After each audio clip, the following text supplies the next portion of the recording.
নমস্কার, সবাই ভালো আছেন নিশ্চয়ই।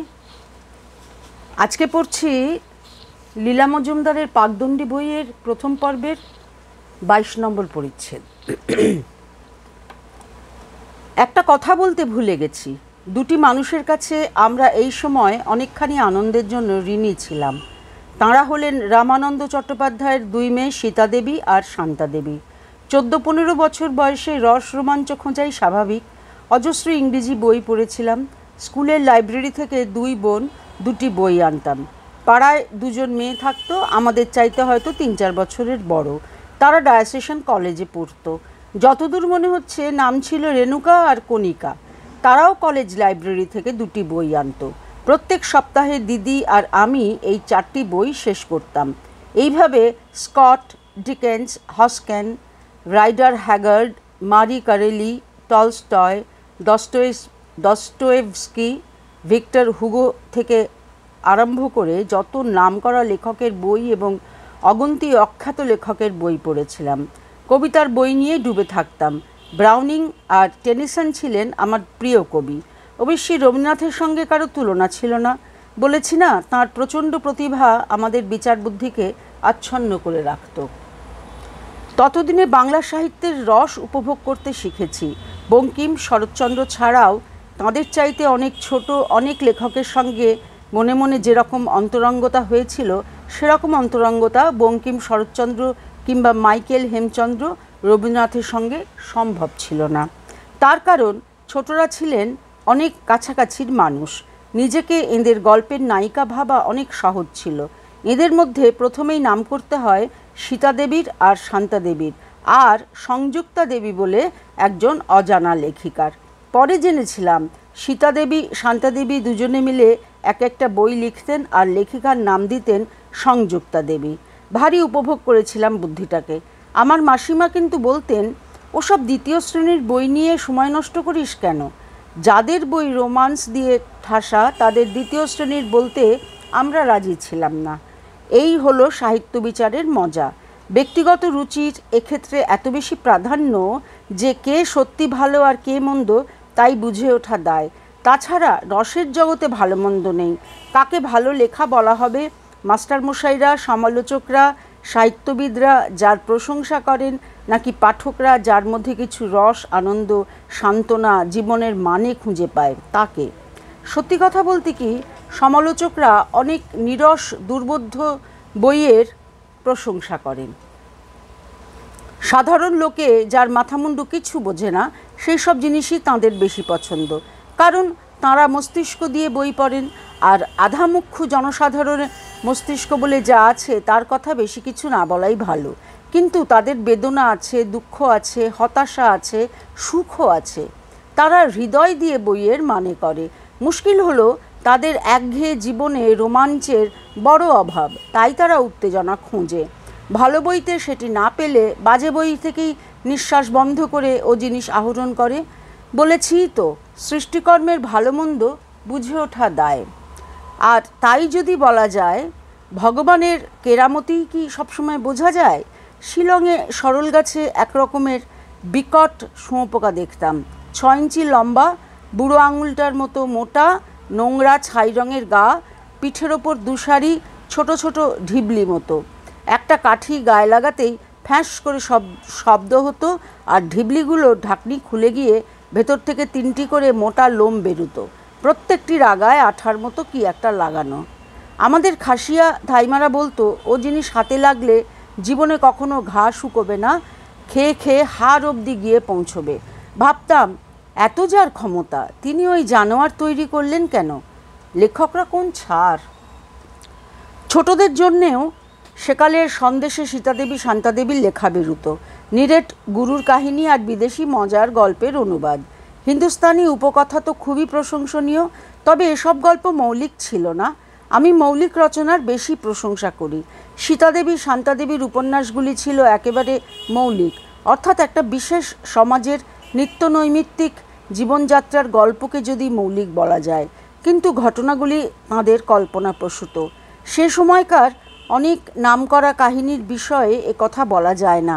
এমনকি মন্ত্রশক্তির মতো একটা সার্থক রচনার অর্ধেকটার সঙ্গে ফ্লোরেন্স বার্কলের দি ফলোয়িং অফ এ স্টারের অদ্ভুত সাদৃশ্য দেখে বিস্মিত হয়েছিলাম। অবশ্যই দুই দেশের দুজন গুণী নারীর পক্ষে একই কাহিনী কল্পনা করাও অসম্ভব নয়। মোট কথা সীতাদেবী শান্তাদেবী গল্পের সঙ্গে আমাদের জীবনের বেজায় সাদৃশ্য ছিল। বলা বাহুল্য, ওইসব মনোহর রোমাঞ্চের অবকাশ বাবা একেবারেই রাখতেন না। ঘরোয়া জিনিস রূপদর্শীর চোখ দিয়ে দেখাটাও খুব সহজ গুণ নয়। পরে অবশ্যই অন্য এবং আরও জোরালো লেখকরা এই দুই বোনকে নৃশংসভাবে আমাদের চিত্ত থেকে সরিয়ে দিয়েছিলেন এবং তাদের মধ্যে কেউই নারী ছিলেন না। কয়েক বছর আগে কলকাতার একদল অপেক্ষাকৃত কম বয়সী মেয়েদের চেষ্টায় রবীন্দ্রসদনে যে 6 জন সত্তরোত্তর লেখিকাকে শ্রদ্ধা নিবেদন করা হয়েছিল, সুখের বিষয় তাঁদের মধ্যে এই দুটি বোনও ছিলেন। এদের চাইতেও প্রবল প্রতিভাসম্পন্ন লেখিকাও ছিলেন, যেমন শৈলবালা ঘোষজায়া, গিরিবালা দেবী। কিন্তু আমাদের ওই 13, 14, 15 বছর বয়সে সীতাদেবী শান্তাদেবীকেই বেশি অন্তরঙ্গ বলে মনে হতো। শৈলবালা যে সমাজের কথা লিখেছেন তার সঙ্গে আমাদের কোনো সম্পর্কই ছিল না, আর একটু দূরে দেখবার মতো জ্ঞান বুদ্ধিও ছিল না। এরপরেই শরৎচন্দ্রকে পেলাম। সীতাদেবী শান্তাদেবীর সঙ্গে অন্য লেখিকারা বিদায় নিলেন। ম্যাট্রিক পরীক্ষা দিয়ে বাংলা বইয়ের পাহাড় জমালাম। বুঝতে পারতাম শুধু ইংরেজি বিদ্যা দিয়ে হবে না, যদি কিছু লিখতে হয় বাংলাতেই লিখতে হবে। যেসব ভারতীয়রা মাতৃভাষা ছেড়ে ইংরেজিতে সাহিত্য সাধনা করতেন তাদের সঙ্গে আমার মনের মিল ছিল না। পরে কিছু ইংরেজি প্রবন্ধ লিখেছিলাম, ভালোই লিখেছিলাম, কিন্তু ও পথে আমার পা রাখার মাটি খুঁজে পাইনি। ইংরেজি বিদেশি ভাষা, এ তাবৎ শুধু নিজেদের পরিবারের কথাই বলে এসেছি। তার একটা কারণ, অনাত্মীয় সাহিত্যিক রবীন্দ্রনাথকে ছাড়া কাউকে দেখিনি। তাঁকেও দেখেছি বললে ঠিক বলা হবে না, বরং দর্শন করেছি, অর্থাৎ বাইরে থেকে দেখেছি। কলকাতায় সেই সময় আর একটা বাড়িও ছিল যাদের সঙ্গে আমাদের কোনো রক্ত সম্পর্ক না থাকলেও এত বেশি ঘনিষ্ঠতা ও ভালোবাসা ছিল যে অনেকে ভাবত ওরা আমাদের নিকটাত্মীয়। তাঁরাও ময়মনসিংহ থেকে এসেছিলেন। মেজ জ্যাঠামশাইয়ের বন্ধু গগনচন্দ্র হোম, এর বড় ছেলে অমল হোম সামাজিক কাজে, রবীন্দ্র সাহিত্য ব্যাখ্যানায় আর মৌলিক সমালোচনায় একসময় খ্যাতি লাভ করেছিলেন। আমার প্রিয় বন্ধু ডাক্তার নিহার রঞ্জন রায় গগনচন্দ্রের ভাইপো।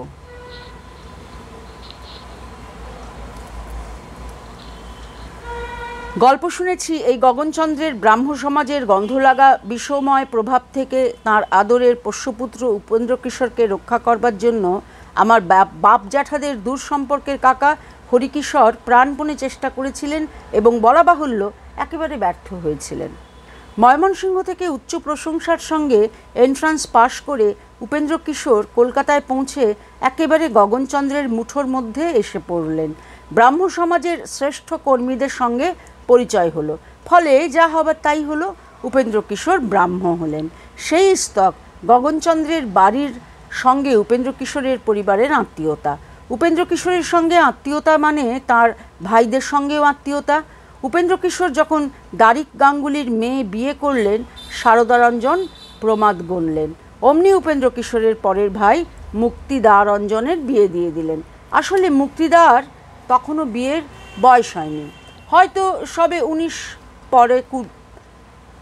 পুরে 20 পড়েছিলেন, নাকি কিঞ্চিত অনিচ্ছুক ছিলেন। এত শিগগির বিয়ে কিসের? তবে বিদ্রোহ করবার সাহস পাননি। আমি নিজের চোখে দেখেছি ওই বিয়ে কত সুখের ছিল। তাছাড়া শারদারঞ্জনের আশঙ্কা যে নিতান্ত অমূলক ছিল না তার প্রমাণ পাওয়া গেল যখন এসব ব্যাপারের অনেক বছর পরে কুলদারঞ্জন এবং আমার বাবা দুজনেই ব্রাহ্ম মতে বিয়ে করলেন। তবে উপেন্দ্রকিশোর ছাড়া কেউ ব্রাহ্ম ধর্মে দীক্ষা নেননি। দীক্ষা না নেওয়াতে বাবার কোনো অসুবিধাও হয়নি। তিনি দস্তুর মতো গোঁড়া ব্রাহ্ম ছিলেন।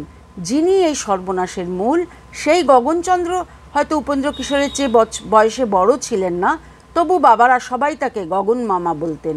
আমরা বলতাম গগন দাদামশাই। এমন আমোদে স্নেহশীল মানুষ খুব বেশি দেখিনি।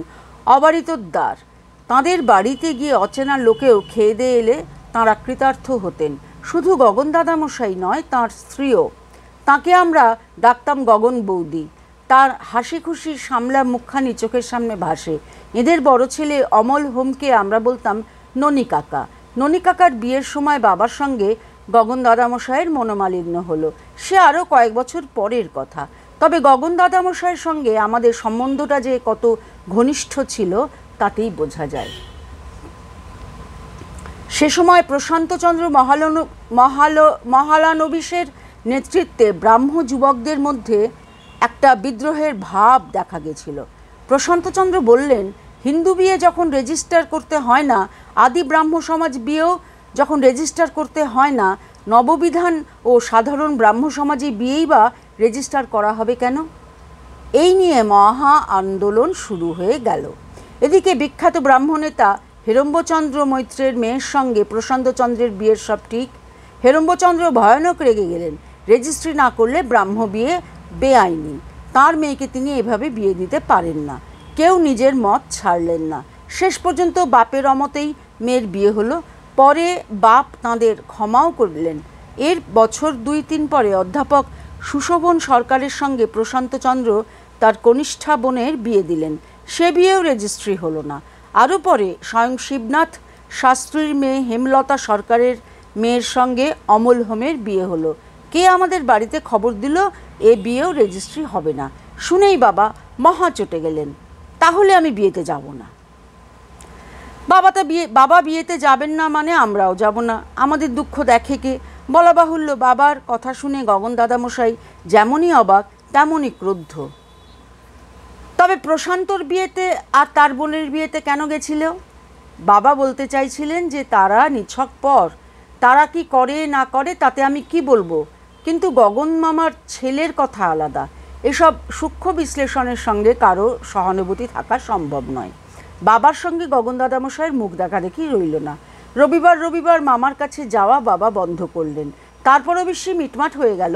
মৃত্যুকালে গগন দাদামশাই এর শোধ তুললেন। বলে বসলেন, কুলদা আর প্রমোদা আমার জন্য যেন হবিষ্যি করে। বলা বাহুল্য, বাবা জ্যাঠামশাই তাই করেছিলেন। ভাবি আত্মীয় স্বজন আর কাদের বলবো। অমল হোমের বিয়ের অনেক আগেই তাঁর একমাত্র বোন আমাদের বীণা পিসির বিয়ে হলো। এর স্বামী শ্রী সুকুমার বসুই কয়েক বছর আগে তাঁর ভূতত্ত্বের বইয়ের জন্য রবীন্দ্র পুরস্কার পেয়েছিলেন। গগন বৌদি এসে আমাদের 2 বোনকে আর দাদাকে বিয়ে বাড়িতে নিয়ে গেলেন। এই প্রথম মায়ের তত্ত্বাবধানের বাইরে অন্য লোকের বাড়ি গিয়ে থাকলাম। সেখানে দেখলাম বীণা পিসি দোলন চাপা বলে একটা কবিতার বই উপহার পেয়েছে। কে যেন কবিতাগুলো পড়ে শোনাচ্ছিল। আমি মুগ্ধ হয়ে গেলাম। পরে বাড়ি এসে ওই বইখানার সঙ্গে নজরুলের আরও গোটা 2 বই কিনে ফেললাম। কোনো মুসলমান কবির মুখে এমন কাব্য শুনবো আশা করিনি। কাজী নজরুল নাকি তখন জেলে ছিলেন। বইতে কামানের পাশে দাঁড়ানো তার এক বেপরোয়া ছবিও দেখলাম। মনের গোড়ায় নাড়া লেগেছিল। আশ্চর্যের বিষয়, সেই প্রথম মোহের এতটুকু আর বাকি নেই। অপূর্ব ভাষা, অপূর্ব ছন্দ, কিন্তু ভাবের দিকে কোথায় যেন অনেকখানি অতৃপ্তি থেকে যায়। এ হলো নিতান্ত আমার ব্যক্তিগত কথা। সর্বজন স্বীকৃত মহান কবিকে ছোট করা আমার উদ্দেশ্য নয়। সত্যি কথা বলতে কি, শেলির কবিতাকে আমার কেমন একটু পৌরুষের অভাব মনে হয়। সেও ব্যক্তিগত কথা। এই বইতে আমার প্রকৃত আর আন্তরিক মতামত ছাড়া একটি কথাও লিখব না।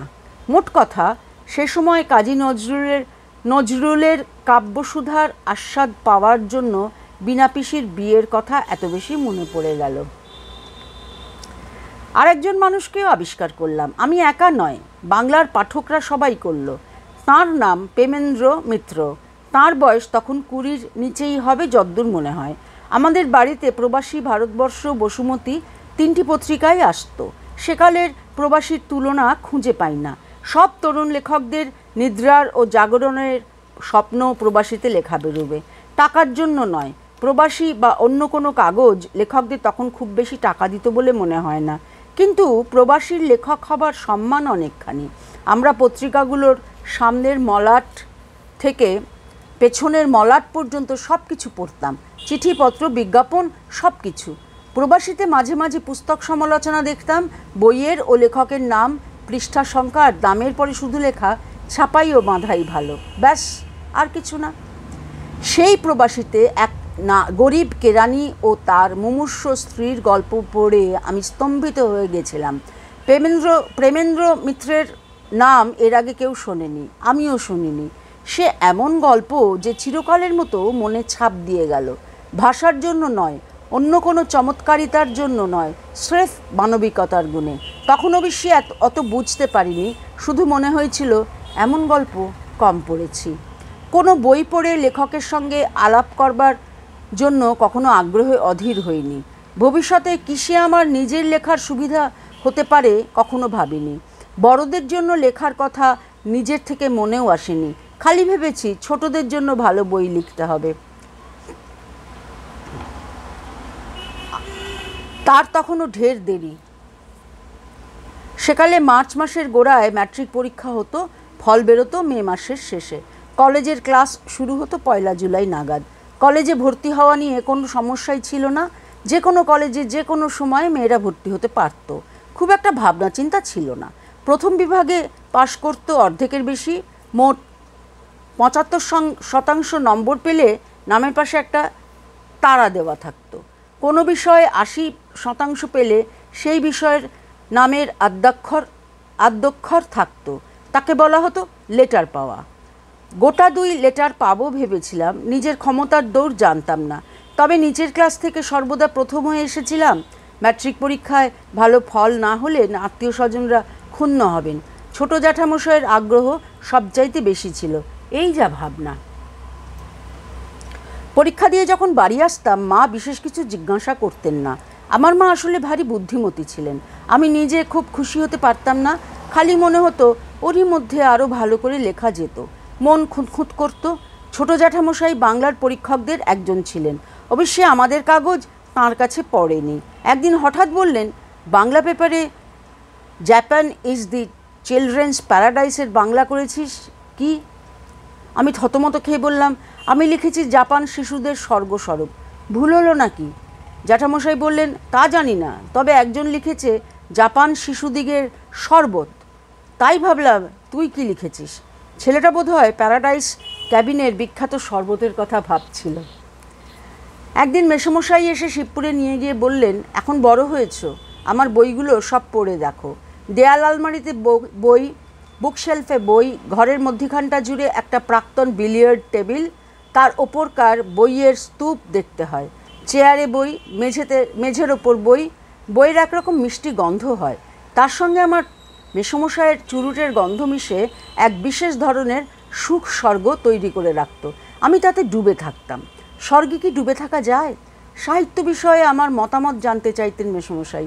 সুরেশ্বর শর্মা বেনামায় প্রবাসীতে তাঁর কবিতা বেরোতো, আমাকে পড়তে দিয়ে মুখের দিকে চেয়ে থাকতেন, যেন আমার মতামতের কত দাম। সত্যি বলছি, মেসোমশাইয়ের আগ্রহ দেখে আমার মতামতগুলো গভীরতা লাভ করত। মেসোমশাই চাইতেন আমি কাব্যরসে ডুবে যাই, কিন্তু বিচার বুদ্ধি না হারাই। তাই যেতাম।